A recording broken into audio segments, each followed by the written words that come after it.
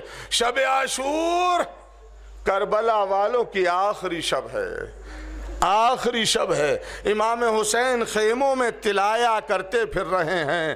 ایک مرتبہ ایک خیمے میں پہنچے جو رباب کا خیمہ ہے۔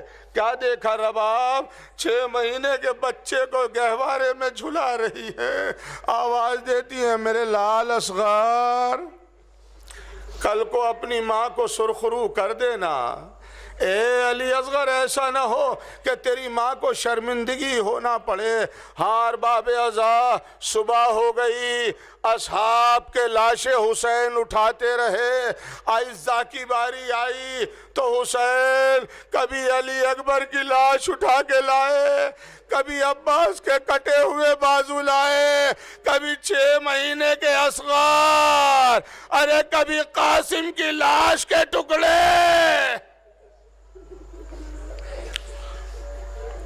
اجرکم اللہ، اجرکم اللہ۔ اب وہ منزل آ جاتی ہے کہ حسین کا کوئی عزیز نہ بچا۔ جب کوئی نہ بچا تو فاطمہ کا لال خیمے کے در پہ آ کے آواز دیتے ہیں، زینب تجھ پر میرا سلام، کلثوم تجھ پر میرا سلام، رقیہ میرا آخری سلام، سکینہ آخری سلام، ماں کی کنیز فضا میرا آخری سلام۔ یہ کہہ کے میدان میں آئے، لیکن ارباب عزا ابھی حسین میدان ہی میں تھے کہ خیام حسینی سے رونے کی آوازیں بلند ہونے لگی۔ حسین خیمے کے در پہ آئے، آ کے آواز دیتے ہیں، زینب ابھی تو تیرا بھیا زندہ ہے، آخر رونے کا سبب کیا ہے؟ کہا بھیا جب آپ میدان میں گئے اور کہا کوئی مددگار تو علی اصغر نے اپنے آپ کو جھولے سے گرا دیا۔ امام فرماتے ہیں لاؤ زینب علی اصغر کو ہمیں دے دو۔ علی اصغر کو لیا، لینے کے بعد ایک ٹیلے پہ پہنچے۔ اے اشقیا اس کی ماں کا دودھ خشک ہو چکا ہے، یہ 6 مہینے کا بچہ ہے، اس کے منہ میں 2 قطرے پانی ٹپکا دو، اور اگر تمہیں یہ شک ہے اس کے بدلے میں پی لوں گا۔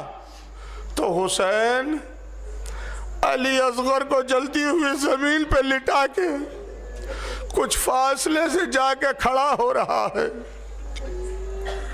ارباب عزا حسین نے علی اصغر کو جلتی ہوئی ریت پر لٹایا، کچھ فاصلے پہ جا کے کھڑے ہو گئے، لیکن کوئی نہ تھا جو علی اصغر کو پانی پلاتا۔ حسین قریب آئے، علی اصغر کو گود میں اٹھایا، میرے لال حجت خدا کے بیٹے ہو۔ علی اصغر نے ننھی سی زبان نکالی، ہونٹوں پہ پھیری، ایسے میں عمر سعد کا فرمان، اے حرملا اقطع کلام الحسین، حسین کے کلام کو منقطع کر دے۔ یہ وہی حرملا ہے کہ جب مختار نے معلوم کیا تھا اے حرملا تو نے کربلا میں کہاں کہاں نشانہ لگایا، تو حرملا نے کہا میں نے کربلا میں 3 تیر چلائے تھے، تینوں نشانے پہ جا کے لگے ہیں۔ ایک وہ تیر ہے کہ جو مشک سکینہ پہ لگا، ایک وہ تیر ہے جو گلوب علی اصغر پہ لگا، ایک وہ تیر ہے جو پیشانی حسین پہ لگا۔ سنسناتا ہوا تیر آیا، علی اصغر کے گلے کو چھیدتا ہوا بازوئے حسین سے پار نکل گیا. امام حسین علیہ السلام علی اصغر کو در خیمہ پہ لائے. لانے کے بعد آواز دی, زینب علی اصغر کو لے جاؤ. در خیمے کا پردہ اٹھا. زینب تو نہ تھی مگر آئے سکینہ در خیمہ پہ آ گئی. اے بابا بھیا کو پانی پلا لائے, میں پیاسی ہوں. جزاکم ربکم جزاکم ربکم. اب جو سکینہ آگے بڑھی تو ایک مرتبہ ابا کا دامن الٹ کے دیکھا تو علی اصغر ذبح ہو چکے تھے. اے بابا میں پانی نہ مانگوں گی, میرا بھیا علی اصغر. اے بابا میرا چچا, میرا بھائی. انا للہ و انا الیہ راجعون. رضا بقضائہ و تسلیما لامرہ.